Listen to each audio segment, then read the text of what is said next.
All right, we're all here. Bart, you ready to go? Sorry, Bart. We're good. Yeah, we're good. Buddy. Make this quick, right? Sure. All right, so let's call to order the Town of Farragut Visual Resources Review Board meeting for June 2023. So the first item on our agenda is to approve the minutes from the May 2023 meeting. So moved. I got a motion to approve. We have a second. I'll second. Is there any discussion on the minutes?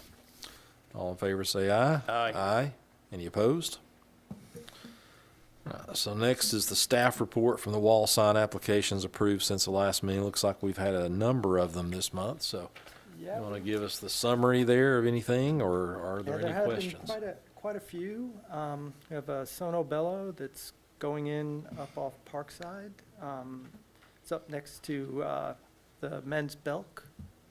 They're doing a wall sign. This is the wall sign, and also a small under canopy sign. This is it on the wall. That's the wall sign. And then the under canopy sign's going over there under that small canopy on the right-hand side you see there. Mhm. That's what it will look like. I thought I had a map. of That's it. the old Charmin Charlie's. Yeah, right there. Up off Parkside.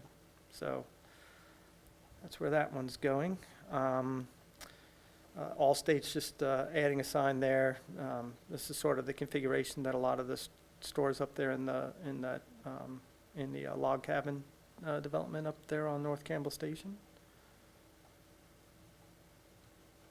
Park and Alley is going in next to 35 North, so they're going to have a sign both facing Campbell Station Road and also the parking lot, like most of the businesses there.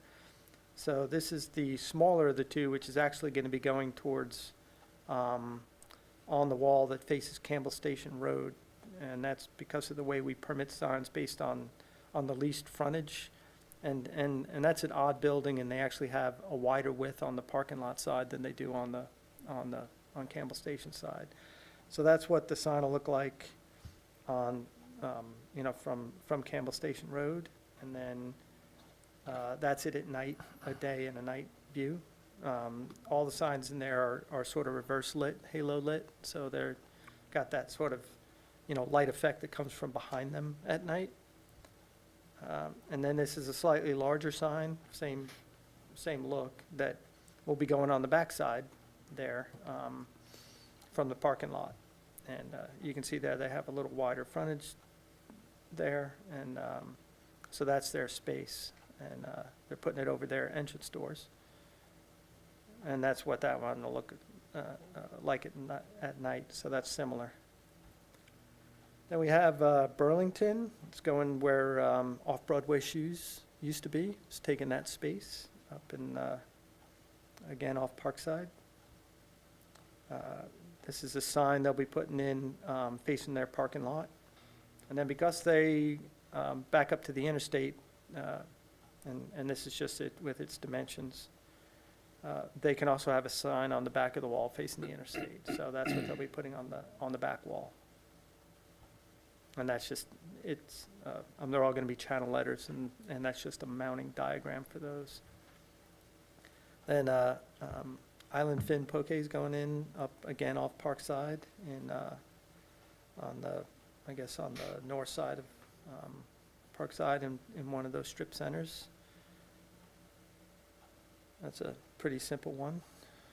Is that where the Mexican restaurant used to be? I'm not exactly sure what that one's going in next to.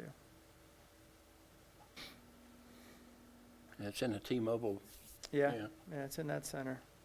Might be, because it's a food place going in, so it would be easier for them to occupy in something that had been set up for food service before. Then Bentley Medical is going in a building over there in the shopping center near Publix on that side of Parkside. They have quite a bit of frontage, so their sign was able to be fairly large. Like that's all the frontage there that they're going to be occupying of the building. And again, we permit the wall signs based on the linear foot of the occupancy. And then for the Knoxville Academy of Martial Arts, putting in a sign there, and that's in the Stonecrest Shopping Center there, just immediately to the west of Serguni's.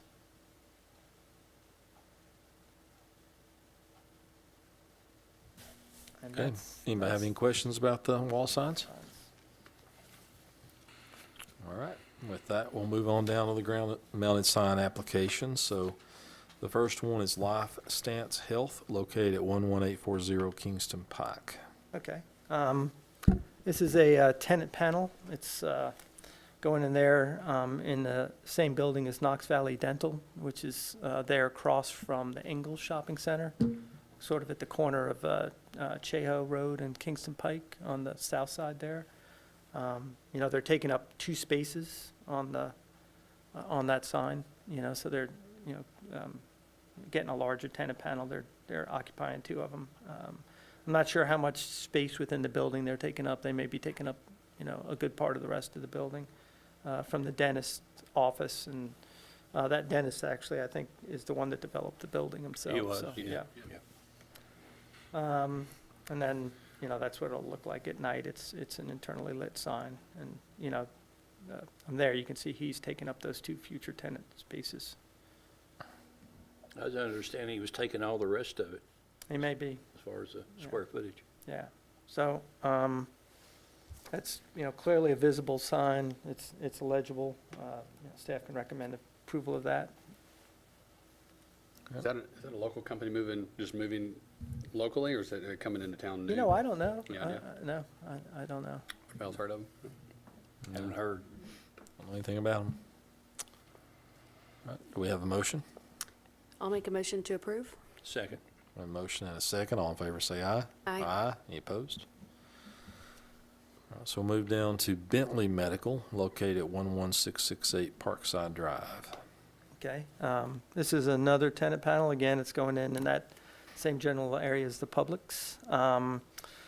It's sort of a half of a tenant panel sign, which it makes it difficult when they split them that way, because it doesn't leave a lot of room for the sign. You know, it's a little crowded. It's probably as legible as some of the others there, but it's a little crowded space-wise. I didn't make a firm recommendation on this one. I thought, you know, that the board should weigh in on whether or not that's legible enough and readable enough on that. You know, they clearly have boosted the font as large as they can get it. I looked at what was there before, where it says down there in the bottom right-hand corner where it was Optimal Health. And, you know, those are slightly smaller letters, but you know, I'm not sure it would make much difference because, you know, depending on the mix of letters that, you know, they might not be able to fit it in there anyway. Because the Bentley, I think, would just take up more space than Optimal. And it's the same letter count between the 2 of them, 7 letters each one. And health and medical are both 6. So it's, you know, sometimes just the, you know, the trade-off in the characters, the different letters just, you know, by their shape take up more space sometimes, and they'll consume a little more space on a sign to get the same number of letters in. But I think that's sort of a call for for this board as to whether or not you think that is legible enough, or you want them to see if they can look at something maybe with a smaller font, but I don't know if it would be any more legible. It's really more readable than Orange Theory is. It is, yeah. It's just a little packed together. Yeah. Looks like they've done everything they can to give you the most readable sign that they a little bit smaller font. I don't think it's going to change that a lot. Okay. Yeah, if they made it smaller, they'd have to make it thicker lettered, so Yeah. I don't know that it would help matters. It's really more readable than Clean Juice is as well. Yeah. It's just kind of the nature of that sign. It's just a small little spot there. And you can see that that total tenant panel there on the top right-hand corner there is 15 inches. So, you know, each one of those letter sets is going to be Not exactly half that, but a good-sized letter. It's not, it's, 6-inch letters. yeah, so, And more than likely, if they're giving directions, they're gonna tell people, look for Publix. Yeah. Anyway, Yeah, that's how it's gonna work We're in out, the- we're in the so. Publix. for as long as Publix is there. Right, well, yeah, Uh-oh. you trying to tell us something? You know something? Publix on the way out? No, they're building another store, so. Oh, All right, any other questions, comments? Okay, do we have a motion? I make a motion to approve. Second. Motion and a second, all in favor say aye. Aye. Any opposed? All right, moving down to Kroger, located at 189 Brooklawn Street. We've seen this a few times as they keep changing things around. yeah, they do. And they keep putting up panels before getting a permit, and then we have to make them fix them. So the one that's out there now was a blue background with white lettering, and our ordinance requires, the new panels to, be consistent color backgrounds. This is really just from one side of the sign. That wow also needs to be changed. They swapped that out and turned it with a blue background and white letters from the black background that was there. So, they probably need to do a comparable thing with that as well. This was a late correction we got. I think what went out in your packet was a blue background with white lettering. They've made the change, so Right. this is this is the way it needs to be. And in addition to this, they really need to swap that wow out from the blue background and make it a white background with blue letters. That wow is not on the other side of the sign. I'm curious, did we ask them to drop the cart, the buggy, or did they do that? The Kroger, in the handout, it's in the, I'm just curious if they dropped That's their design. they dropped Yeah. that, so that wasn't something that we, okay. No. Now, we don't really regulate the message on the sign. Well, as far as spacing, if maybe it was too Yeah. tight, they decided to move it off, but Yeah, it that sounds could like be. they're just moving away from that. This was an update that they sent to deal with the coloring, and they're gonna have to apply for, or they have now applied for the one on the Kingston Pike frontage. This is the one that's at the corner of Brooklawn and South Campbell Station. And this will be both sides of it, right? This is on both sides of Yeah, the sign, right? yeah. Okay. Yeah, the Kroger is on both sides. That wow sign that's underneath the gas prices is only on that side of the sign for some reason. And then there's something on the other side that's different, right? Yeah. Okay. Do you have something? Yeah, that's, what you see there is what you see on GPS. That little cart on there. Okay. It's a shop to let people know it's a grocery store. Okay. So, but what we are approving is what we're seeing on our screen Yeah. tonight. White background, blue Right. lettering, Yeah. Yep. all good. And they're taking WOW off.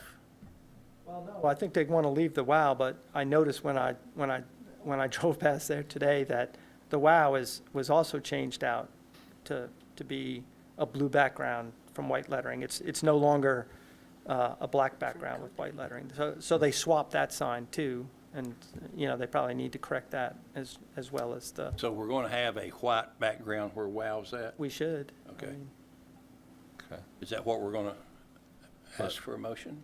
Well, that's not We're- Kroger's, that's a different That's company. a whole separate deal, right? Or is that? I'm going to check on that. I think it's connected to the Kroger because they did change the panel. It's now got a different color background.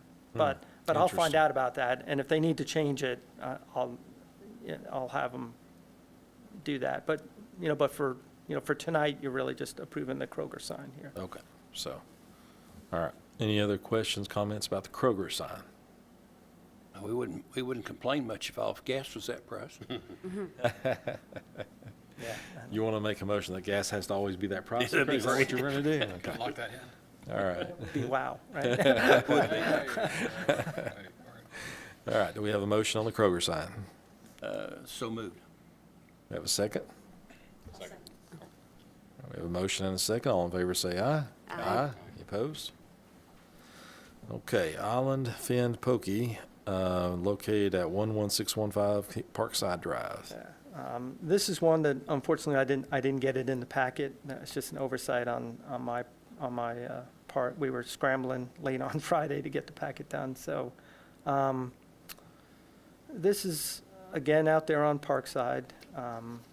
This is sort of a blow-in just to let you see the size of the lettering. It's a 7-inch letter, in some dimensions. Some of those are quite a bit smaller. This is what it would look like on the full-size sign. I contacted the sign company that did it and asked them whether or not they could look at some alternatives to, again, maybe try to make that a little bit more legible. You know, I think it's as legible as a few of the other signs there, but it's, you know, the combination of the font size and the script is a little hard.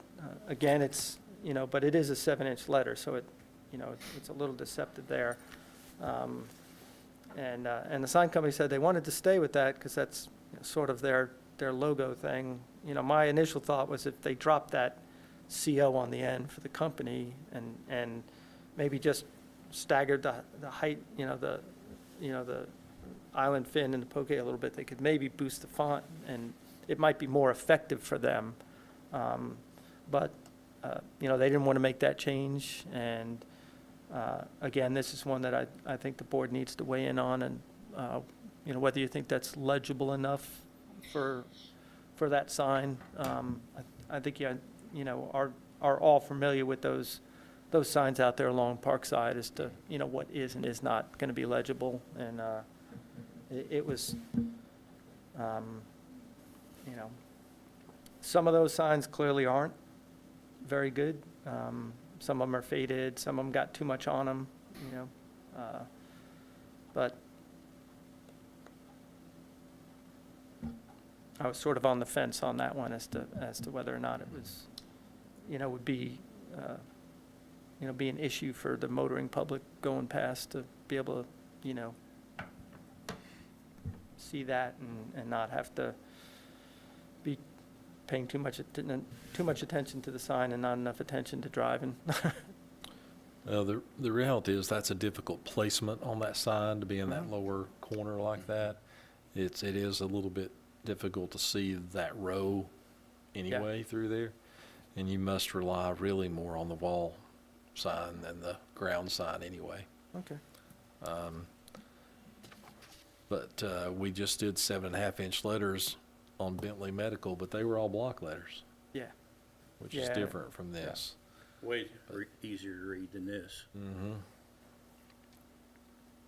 Yeah, the bottom panel on any of these panel signs is tough, Mm-hmm. regardless of what's on it. Like that Hatcher Hill thing, I mean, Yeah, that's small. It's all block letters, Yeah. but they're very small, for sure. So, I mean, I think it's hard to read the way it is. I also think it's going to be hard to improve it without them going just full block letters. at least it is black and white Mm-hmm. and not red. Yeah. Yeah, there's good contrast, Yeah. so that does help. You know, I mean, it's unfortunately they didn't want to change it because I think it would be a little more effective if they made it bigger. It'd be more effective for them. Mm-hmm. But, you know, but from our standpoint, is it legible enough to be approved? Sometimes I think the different font, though, rather than having all black block As long as you're letters, is okay. Because I do think it stands out to me on this sign because all the other ones are black block letters and it just would blend in with all the other ones. So I think because it is a little bit different font, it stands out enough. With the white space on the top and the bottom, it does space it out just a little bit for me to stand out. So It's new. this one has so much block lettering on it in black that I would probably steer away from being another block letter black sign. Right along to your That's just point. me. I think you're right on. I think just to go add on to that point is I would just probably make it taller. I would make the letters taller there's not, I think the white surrounding of course helps, but I think if it was taller it would be easier to see it, but I would leave the font. making it a little bit. Well, I hadn't suggested to them that they go with a block letter, just see if they could, boost the font size. But the only way that I could see that they could boost the font size, because, I'm not gonna be able to just make them taller, because they'll become larger, so the spacing Well, it will just change. depends on if they You if know, they can was stretch maybe it. drop Yeah. the CO off the end, or kind of stagger it, have island fin up towards the top and then poke down, but again, they didn't want to make that change, so, or even, kind of explore those different design options, that, they just asked me to submit it as submitted. I'm trying to remember now, but the wall sign, does it have the CO on it? Yes, That it was does. approved? Yeah, Okay. it does. I can go back there if you So want it's, to. so it's consistent. I mean, Yeah. they're being consistent. Yeah. Okay. Well, one option is we could approve it as is with a recommendation for the Yeah. purposes of this tenant panel, that they consider removing the CO and maybe even beefing up the letter size a little bit to make it more legible. But that's a recommendation, Yeah, and they can make a choice after that, if the board is inclined to do it that way. I think in some of their branding too, they have island finned bigger and the poke co below it smaller. So it's even something they could do is play around with that a little bit, just the sizing of the different parts of it. Okay.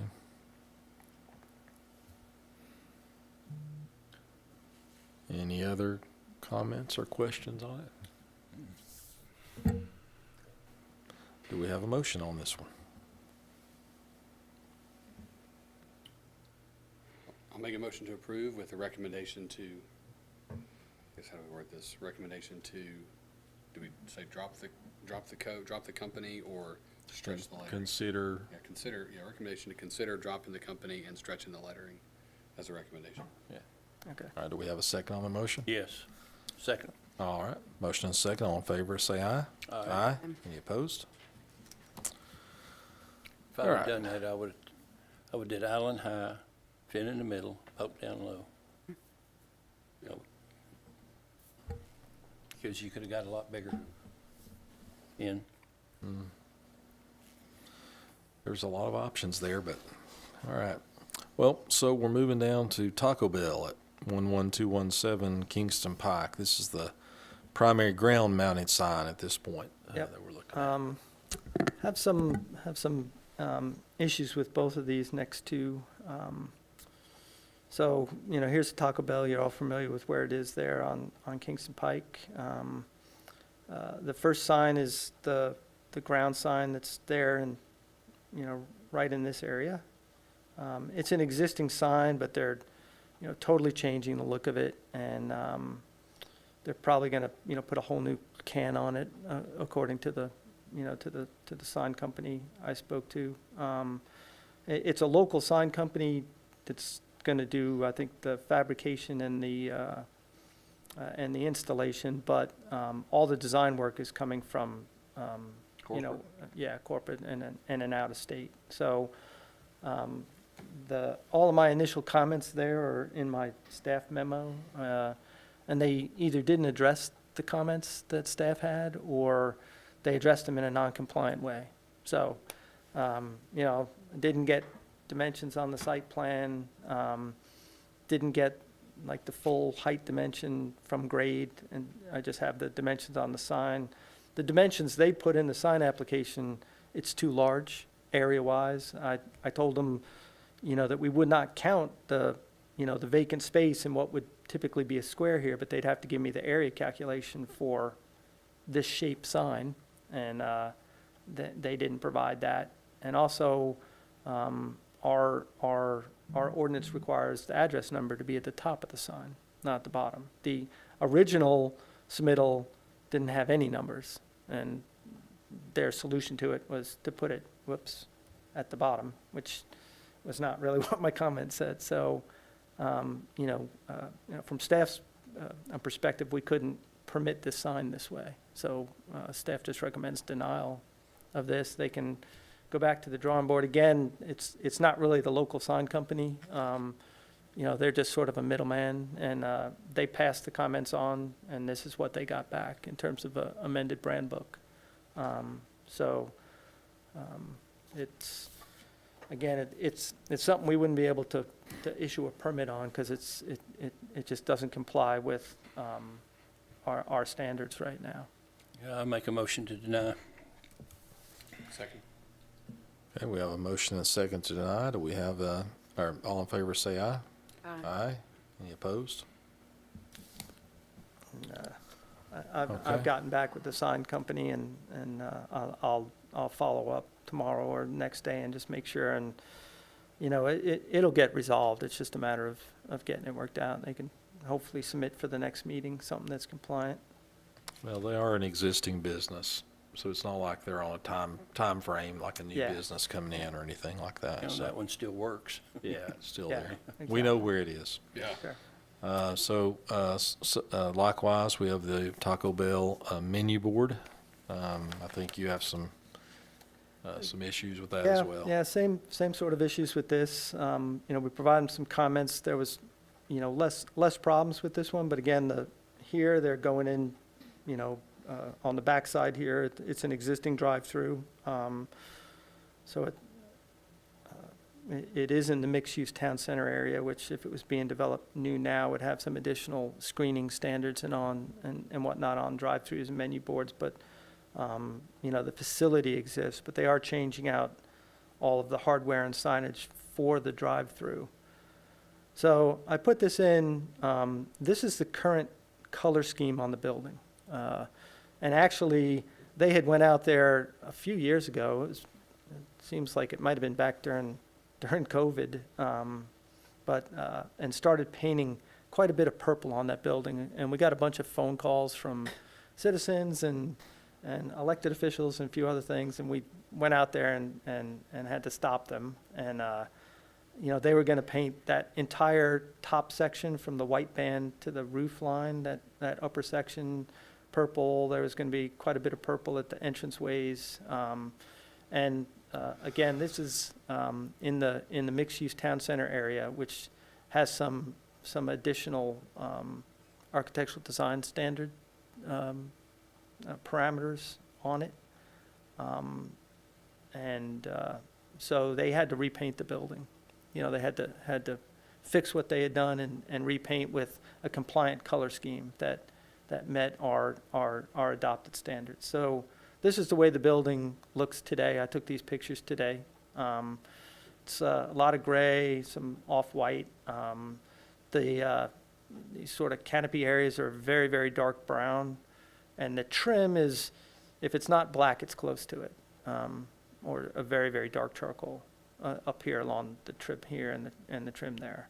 So the menu board itself is showing just a little bit too tall, but I sort of asked them to clarify on the height. I didn't get much on that. They're about 4 inches too high, but I don't know whether some of that base is going to be in the ground. So, you know, that's something they can clarify, or they could, you know, raise the grade around, you know, install it and then raise the grade around it a little bit to make up the 4 inches, because our maximum height for a menu board is 6 feet in the ordinance.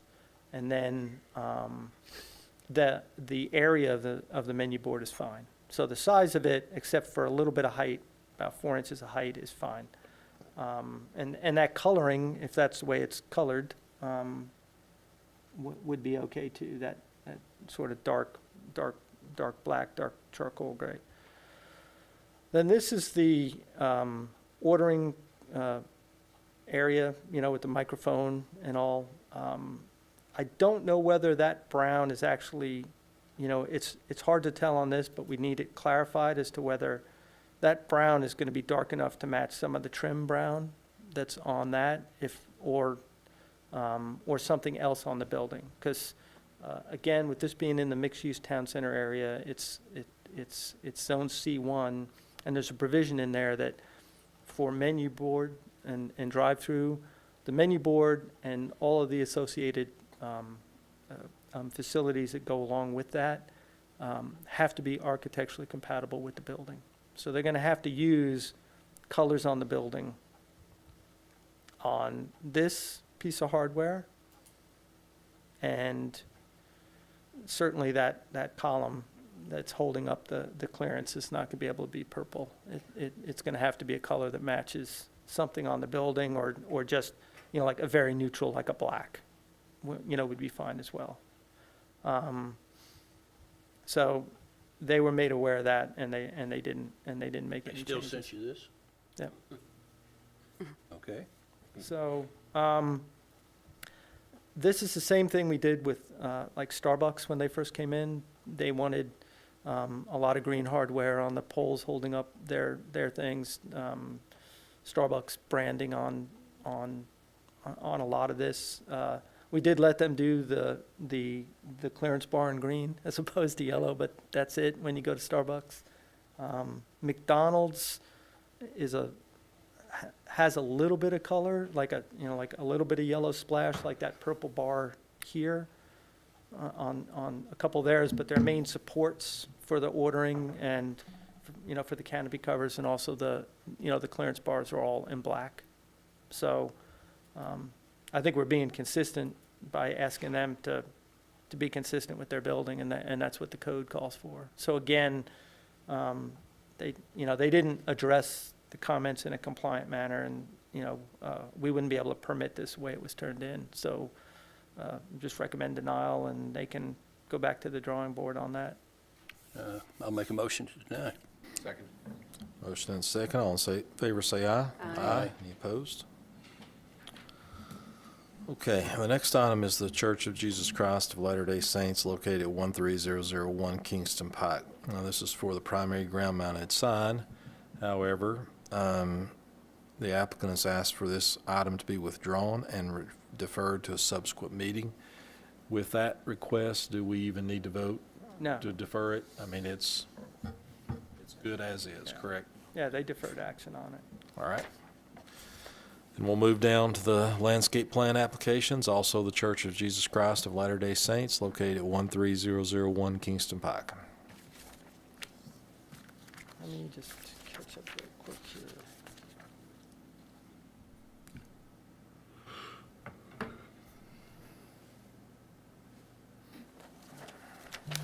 Sorry about that. It's okay. Okay, this is a landscape plan for the Latter-day Saints temple that's going to be going in on Kingston Pike on the west end of town. I think you all probably familiar with the location. It's a large facility. It's already been to the Planning Commission for site plan review. They're now at the stage of doing the landscape plans. It's a very elaborate landscape plan, multiple pages. The requirements they had to fill involved shade trees, the minimum number of shade trees, the minimum amount of landscaping around the building, which this is far in excess of that, and then some replacement trees. So here's an overall page. Here's a blow-up of, this is actually on the backside from Kingston Pike, but I believe that the temple considers it the front of their building. So even though it doesn't face Kingston Pike, they consider it sort of where the entranceway is in the front of the building. Here's a blow-up of that. Here's a blow-up of the Kingston Pike frontage. So down here is Kingston Pike, and then that would be looking up. Here's the entrance. Well, the entrance to the facility is right about here. Here's again the full plan layout with some of the tables that are required on the right-hand side there, where they're doing calculations for the replacement trees that were required on the site.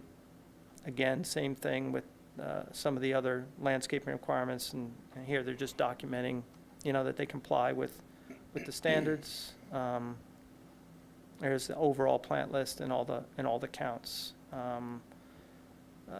There's a representative here from Los who did the plan. So if you have any questions, you might want to address them to Daniel Boutte. He's the landscape architect that did the plan, and is in a far better position to answer any questions you might have on it than me. So, if you have anything, it's compliant. The only thing is one little note on the last page about,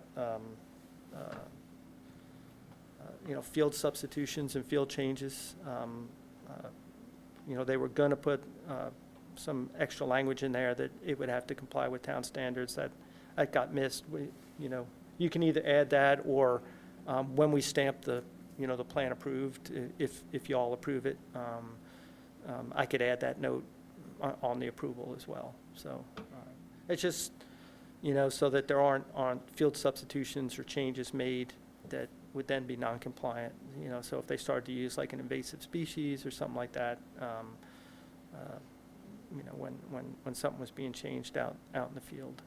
Should that be a subject to in the vote tonight since it's not there, or?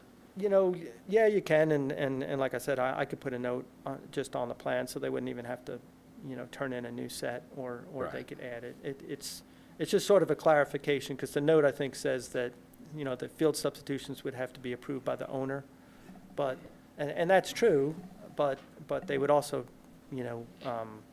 still be subject to our requirements and potentially our review. That happens all the time. And oftentimes it's a minor little field change, something gets moved, something wasn't available, and they use something else that's comparable.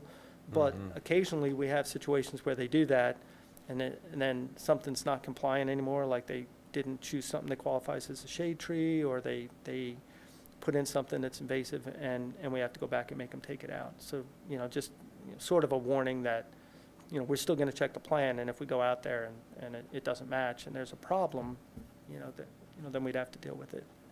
Right. So, Right. I was Was just it- going to clarify, and you said it, that last statement, so with a plan that contains 128 species, they're not all going to be available at that time. You have to have some plan on the note so the contractor knows what to do. So that's a clarifying note. The client is definitely going to install this per plans, and it'll be the first in my 20-year career. They have a model of every plant, exactly how it looks. This client will provide the plan per our drawings. So that note is just a clarifier in case something's not available. Okay. It's a good-looking plan. There's literally like 30 square feet of grass on a nearly 5-acre development, so you can Wow. realize it's all landscaped. Yeah. There's not another spot to put any plants at this point. There is such a small area of grass. So I commend the client for going way above and beyond, providing a much more aesthetic environment than anything else on Kingston Pike. Daniel, you don't come up to the mic, please. We may have some other questions. I'm ready.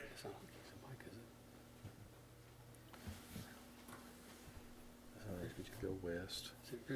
It's on the right, past the old Summit View, then the church. Oh, yeah. Next to the emergency clinic. Before the emergency, Yeah. or the walk-in clinic. So. Okay. Daniel, what type of sprinkler system has this got? It's definitely going to be fully automated irrigation. I think we're using Rainbird. They have Hunter and Rainbird as an approved plan, and there is already an irrigation plan in the works.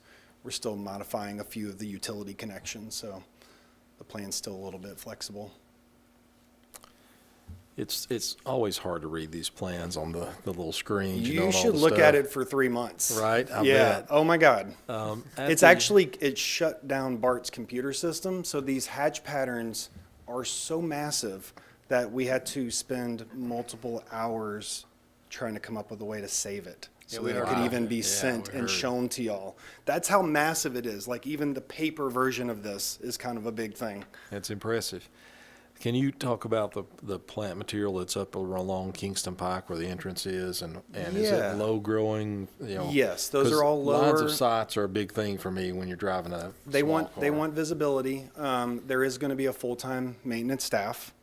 Okay. Which is pretty rare.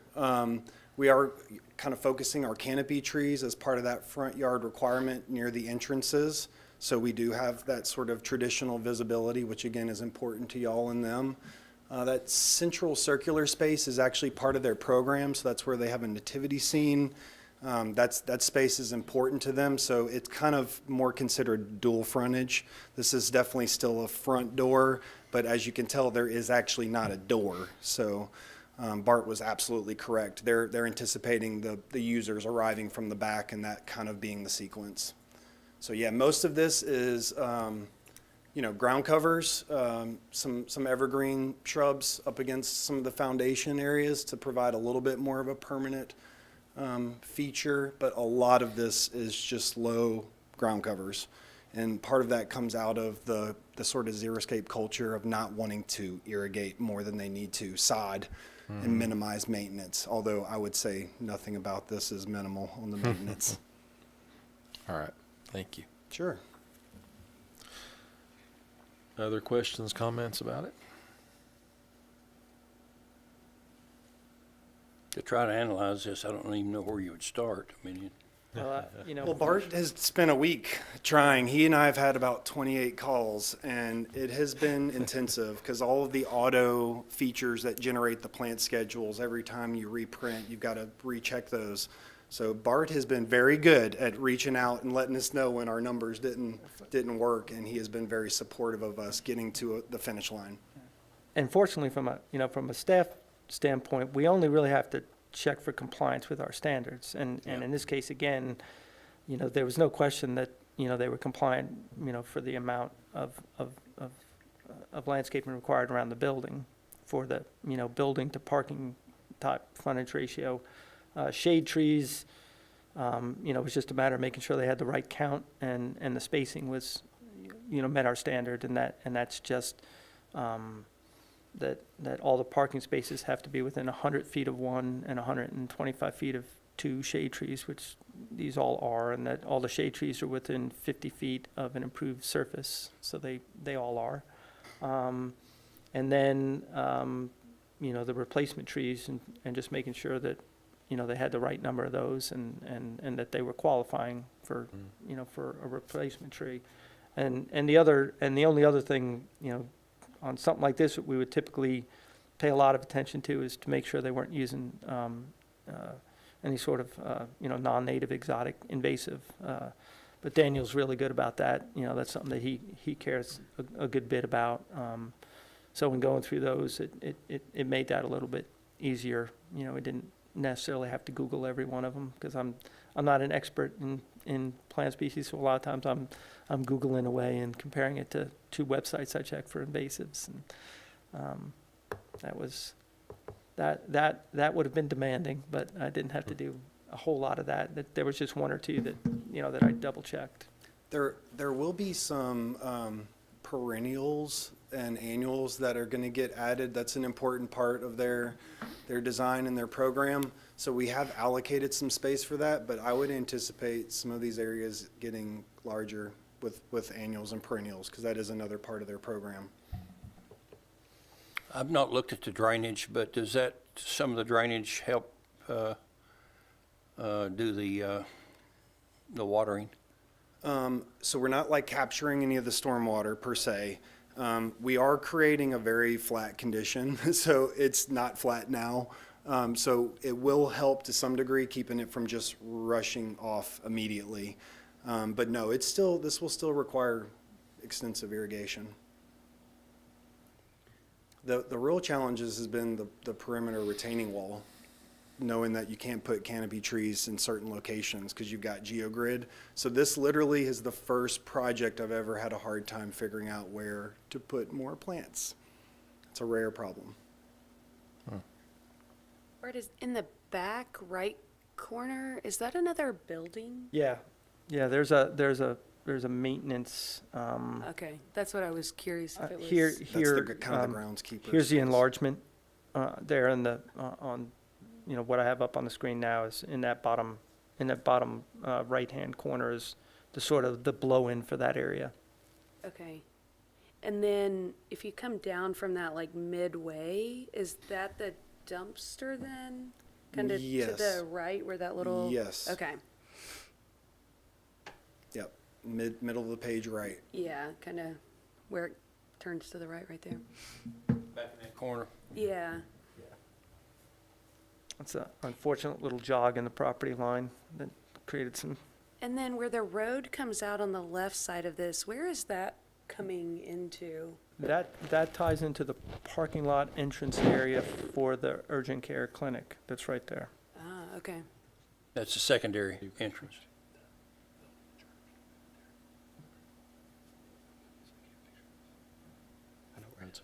It's a vacant area. Yeah, that's what I mean.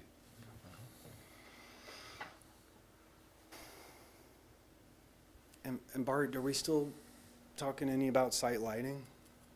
You know, lighting is, actually falls under the site plan. That's right, okay. And the planning commission. Okay, so we yeah, don't need to this talk- board okay. doesn't review Good, lighting. thank you.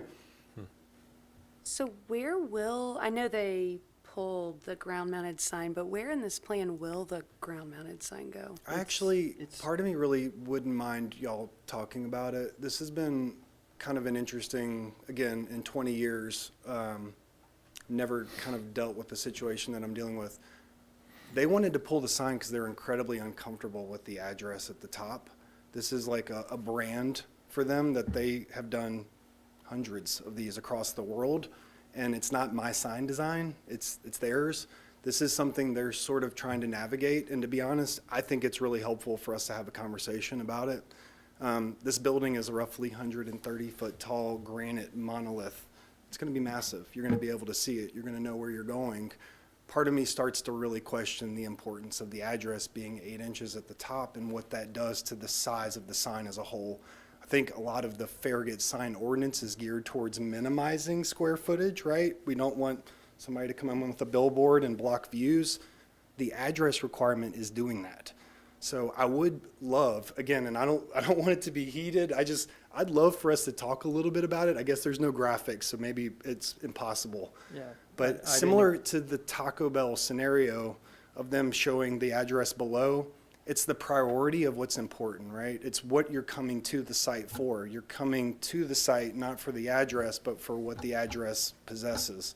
So I would love if y'all are willing to just maybe think and talk about that. And I guess I realize we don't, again, have a graphic to show you guys.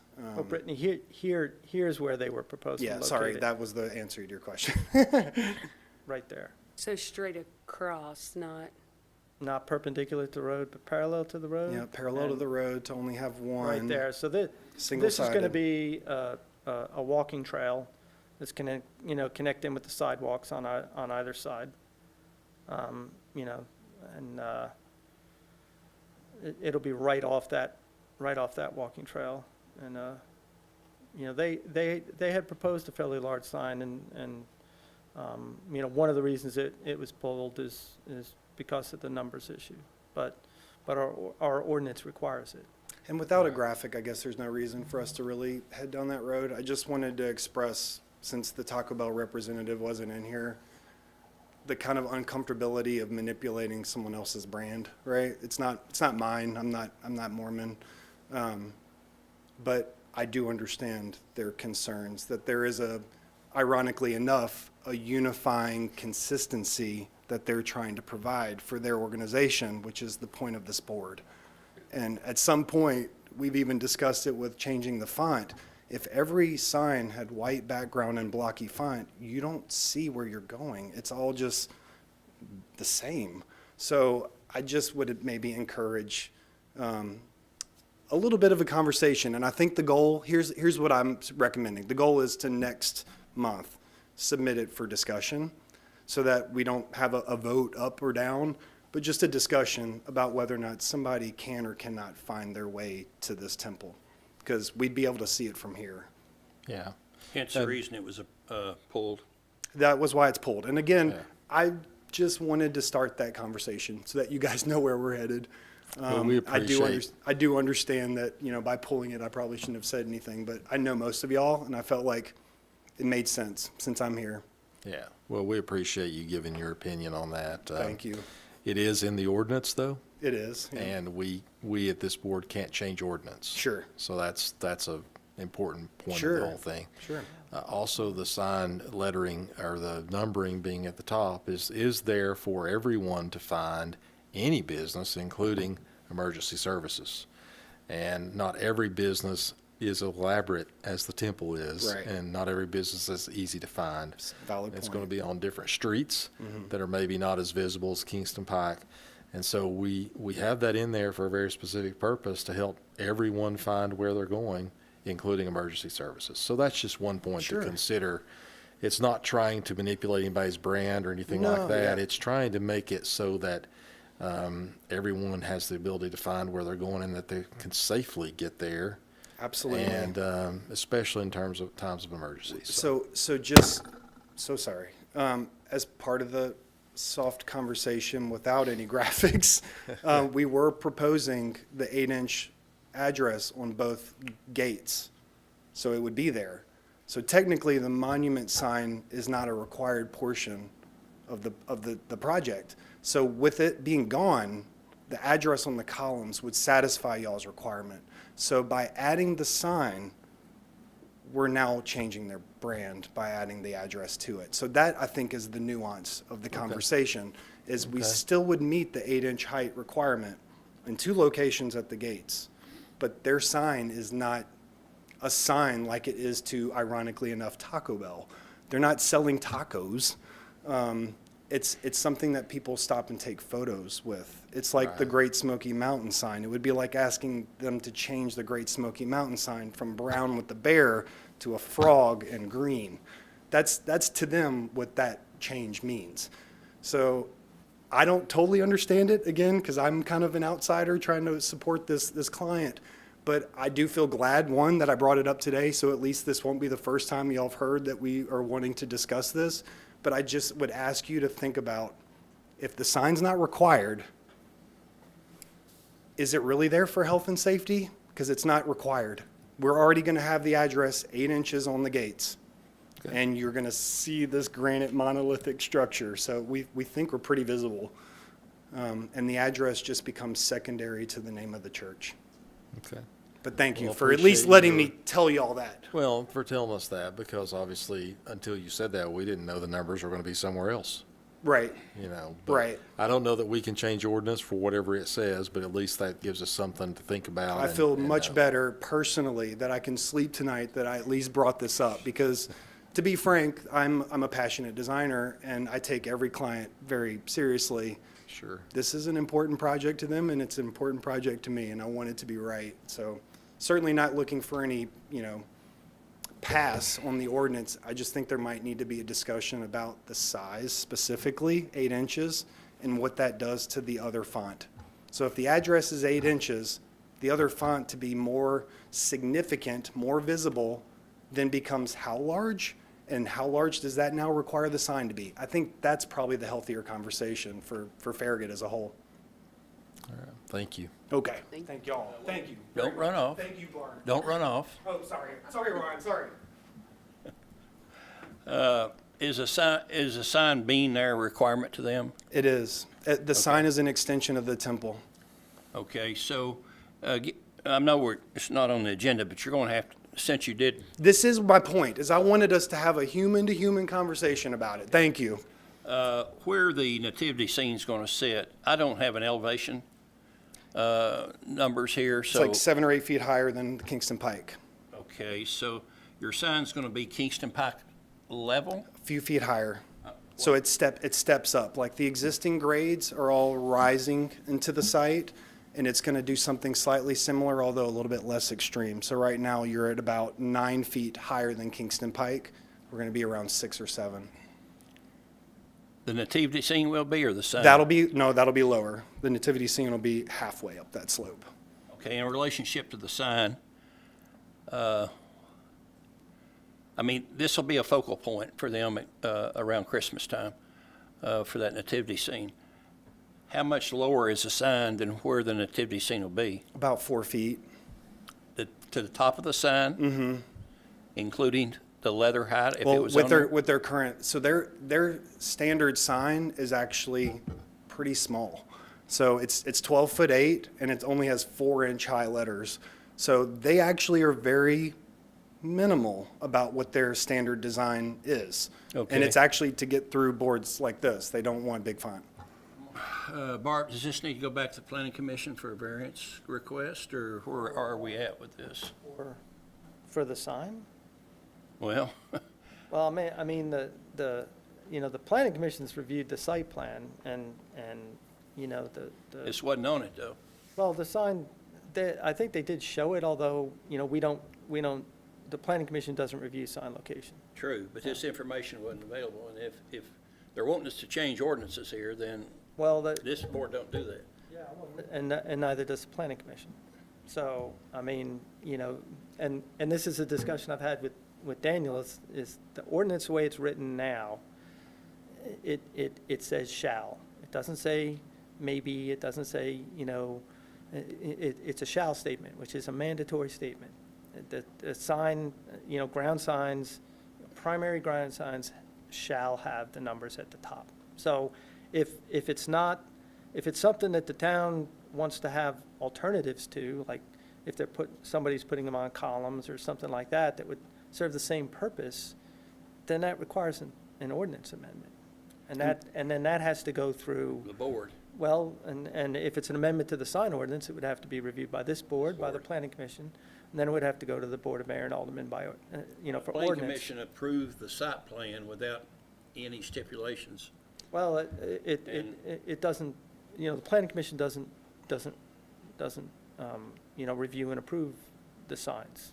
So, you know, standard comments that staff puts out on, you know, when designers show signs, either on buildings or ground signs, is, you know, we always add a note for, you know, staff developer type reviews, is that, you know, a separate application is required for the signs or for the landscaping, you know, because sometimes we get that in the site plan package, but the planning commission's not approving that when they review those. Yeah, this is the first anybody's heard of this, so it's, I think, we need to, run it up the pole. That's kind of why we pulled it, Ron. And I just brought it up because I've got no filter and I couldn't not say something about it. But I do think it was a helpful start of the conversation because, again, it's a mandatory clause on a non-mandatory element. So Well, yeah, that but gets, it's mandatory if you're having a sign. Right. If you're saying it's a non-mandatory So- element, they can do away with the sign. Right. And not have it, but period. I think you understand my point. So yeah, we have yeah, a they non-required sign within a required Well, design well, guideline. Well, we don't require signs anywhere. So you Right. could make that argument then for every sign in town. Right. And that's not reasonable. And I think that's exactly my point, Bart, is the address And and the legibility of a sign is there for the applicant's benefit. So you're allowing visibility and access to that establishment. And if they're comfortable without the address being found, that kind of should be up to them. well, As not- whether or not the address is Not- how not- people are navigating to this Not entirely, temple. because the town, it's my understanding, you With know, the one of the caveat that reasons- the address is still in the columns. one of the reasons they, you know, started to require the address to be on the sign is to help with the motoring public finding addresses. And not just the address of the business, but even if you're driving down the road, you know, Right. sometimes you're like, hey, I know what I'm looking for is in the 5,000 block, and I'm in the 3,000 block. You know you need to start paying more attention. So, you know, those are marker points along a road. Now, if there are other ways to accomplish that, and the town wants to provide alternative modes of putting addresses up, you know, but we all know that the address on the building, a lot of times, unless you're in the parking lot, you can't see the address on the building itself, you know. Bart, is there anything currently in the ordinance that addresses the situation he's describing, which is no sign is elected?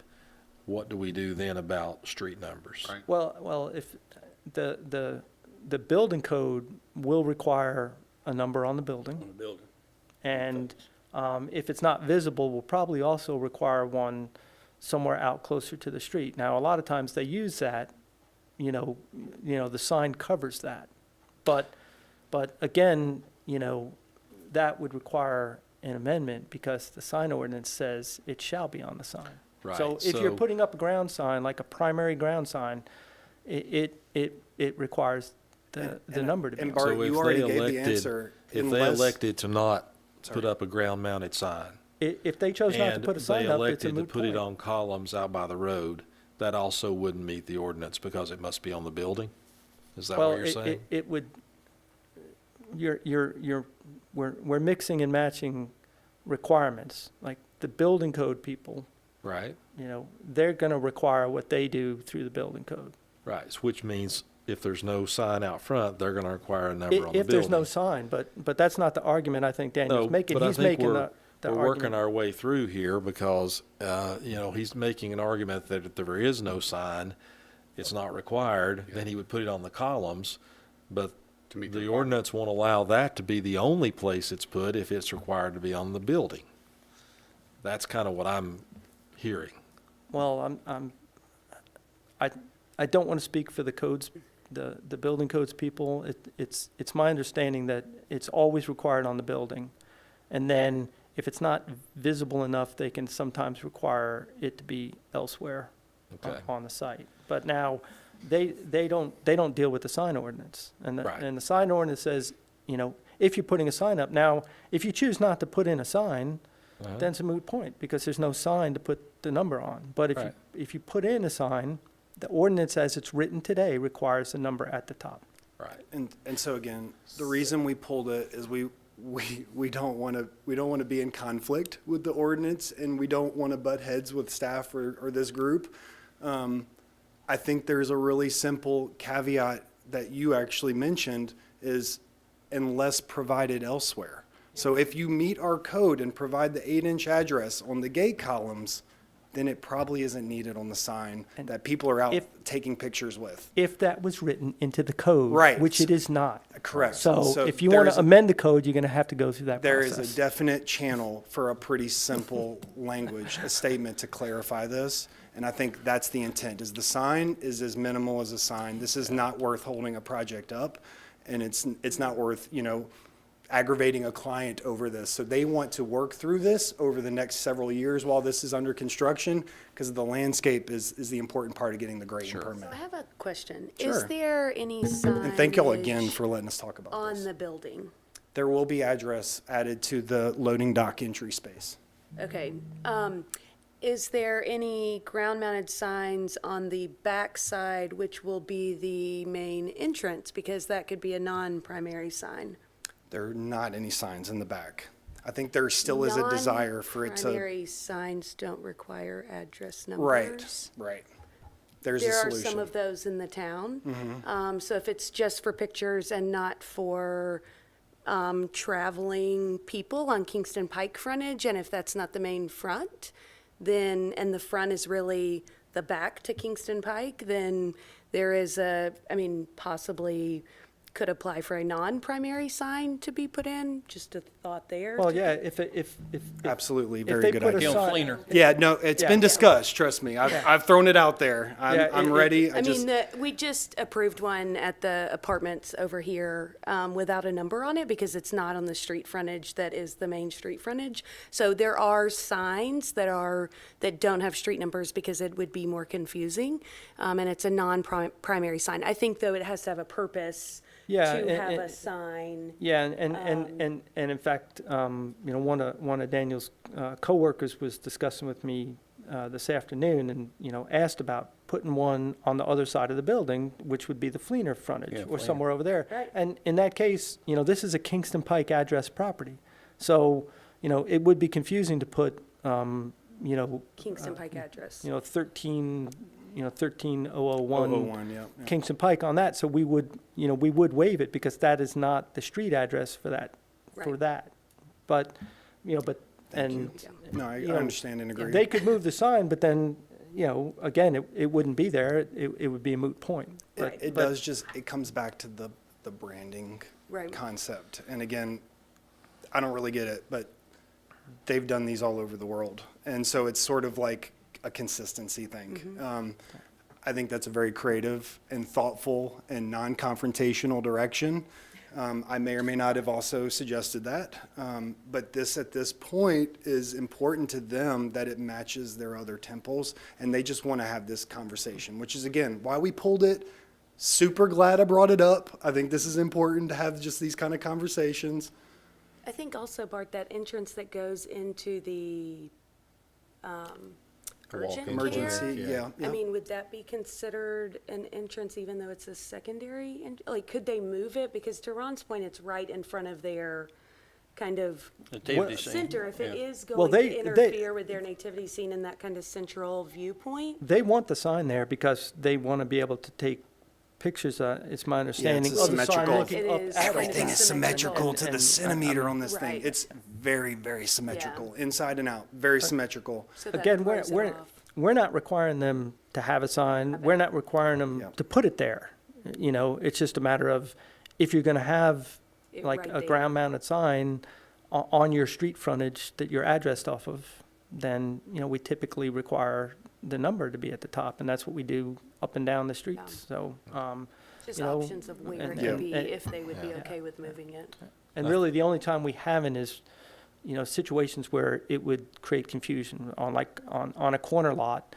You know, they may have one on each Like street, over but the here. street address is Right. this street, not this one. So the one over here, we wouldn't typically put it because it becomes confusing, or, you know, sometimes if there's no access on a frontage, again, someone's driving around looking for a driveway, but there's none there. If the property's accessed from a side street or behind, you know, there've been instances where it hasn't been. And they weren't Required. super excited about doing 8 inches on both column entry gates, to be clear, but they understood that that was a requirement. So that was sort of, hey, let's give them the 8 inches, let's give it at both gates. We've connected to the emergency care per code and guidelines. I feel like they feel like they've come to the table a bit. And I just, again, am thankful that y'all let me bring this up without a graphic actually being included. We did include it in the original site plan, and that's when I started realizing the address at the top was going to become controversial. Let me circle this back around real quick and say, first, I'm glad we've had this discussion. Thank You've opened our eyes up to possibilities potentially. Number one, it is difficult to write an ordinance that encompasses every situation that you may see. When you're writing the ordinance, you don't know situations that are going to occur. Not every business has columns, not every business has an entryway the same way, and all those things. gates. Or gates, or whatever you guys are having. And so so you can't write an ordinance and necessarily envision everything. It just kind of doesn't work that way. But in this case, there is an ordinance. We've had a great discussion here today, but this body can't grant your request. So I think that's the one thing you have to take back from this. Absolutely. Is that if you want to do something different, then you would have to figure out the amendment process, propose the amendment, have it go through all the boards it needs to go through and get all the votes it needs to get. And then at the end of that, if it's successful, then you could do, you know, what you wanted to do. So again, I want to circle that back around, No, let you that's know that perfect. just Thank you. because we had this conversation doesn't mean we can come in here next month and approve what you're requesting. Completely understand. And actually, I love how simple you just made my last week seem. One more So no, that is a very elegant and simple direction. And by the way, they want to do it with you. And that needs to be kind of outlined and highlighted. This really is a slightly strange conversation, the address being 8 inches at the top. It's a unifying brand, but if you go to every community, Brentwood, Franklin, Hilton Head, every community that Farragut sort of aspires to be and has learned from, you are not going to find the address 8 inches at the top. That's not how things work anymore. Does here. So I do, yeah, it does does. here, No, and it does. Short of that amendment, It does, it does. continues. And I think we have the time to kind of work through the nuances of that language. And I think Okay. that's all the client asks. One other thing, on the gate that is, it faces west, I wouldn't want the street number on that gate. On the emergency access gate? Yeah. They, So, because it would confuse people. they were only proposing them here. It was on the right. They you know, were for the- willing to do it for- on both, to Ron's point, actually, so I am glad that came up. They were willing to Yeah. do it on that other column. Yeah, Yeah. I don't believe I'd want that on the other one. Because Okay. it actually faces to the west, which is not Kingston Pike, so. Well, it would still, so there's a column that would still face Kingston Pike over there, but I think it also makes more sense for the road that directly connects to Kingston Pike to their facility to be the addressed gate. So that, Ron, that makes perfect sense. So, okay? thank y'all. Thank you, Bart. Thank Appreciate you. your help. Thank And we you. did look at some other potential design alternatives, but again, that didn't, would have satisfied our requirement, but, it wasn't what the church wanted, Yeah. so, Okay. Well, like he said, not their brand. yeah. Makes sense. All right. Well, for tonight's purposes, we need to have a vote and circle On back number 10. again to the landscape plan. I know something on the Is there landscape. any other conversation about the landscape plan? All right. Do we have a motion? I'll make a motion to approve. Do we have a second? Second. Got a motion and a second. All in favor, say aye. Aye. Any opposed? All right. So Who- that's the Who got last. the second on that? Brittany or Derek? Either, we said it at the Okay. same time. It was in unison. All right. That's the last item on the agenda. Bart, do you have anything else you need to share with us tonight? We do. No, that's pretty much it. At some point in the next, month or so, I'll get with you and notify you. We probably need to make some amendments to the bylaws to, kind of bring them up to date and match some of the changes that were made to the charter. The Board of Mayor and Aldermen made some charter changes to the different boards and, Only thing on this one was the term limit, wasn't it? well, actually, that didn't get, somehow that didn't, I don't believe that got changed in the thing, but the annual meeting was altered to where it would just be an annual meeting, and we can adjust that then in the bylaws, because a lot of times y'all, technically on paper, your annual meeting for electing officers in August, which always puts it like a month behind the actual terms. So, I didn't we think thought that. about making that change, and, I'll go through the bylaws and see if there's anything else that needs to be updated, but, the bylaws right now require a 30-day notice to change the bylaws, so that's something I need to, get put together and then give you notice to do it, so. All right. Okay. All right. You had something you want to share tonight with us? All right. You're welcome. Thank y'all for your time this evening. I'm Mary Ellen Brand, and I live in Farragut Crossing. Just really kind of a question for you all tonight. Last fall, roughly, I'd have to go back and look, the board approved a 350 square foot scoreboard at Concord Christian School.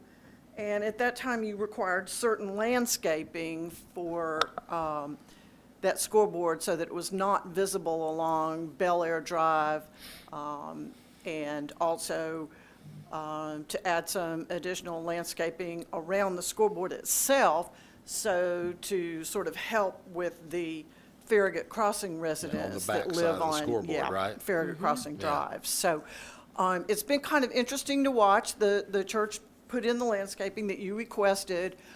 It was quite dramatic in the winter when all the leaves were down.